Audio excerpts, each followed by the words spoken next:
উপস্থিত কমরেড, আজ 29শে আগস্ট এই দিনটি বামপন্থী ছাত্র যুব আন্দোলনের কর্মীদের কাছে এবং আমাদের রাজ্যের গণতন্ত্রপ্রিয় মানুষের কাছে অত্যন্ত গুরুত্বপূর্ণ এবং তাৎপর্যপূর্ণ একটি দিন।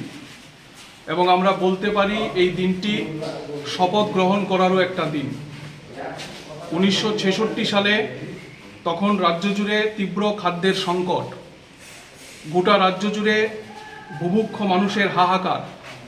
ঠিক এই সময়ে আগরতলা শহরে ছাত্রদের সঙ্গে তৎকালীন সময়ে রাষ্ট্রশক্তির মদতপুষ্ট পুলিশ বাহিনীর বচসার ঘটনা ঘটে এবং পুলিশ গুলি চালিয়ে ঠিক সেই সময়টাতে উমাকান্ত স্কুলের ছাত্র দিলীপ দত্ত চৌধুরী, তরুণ এবং অরবিন্দ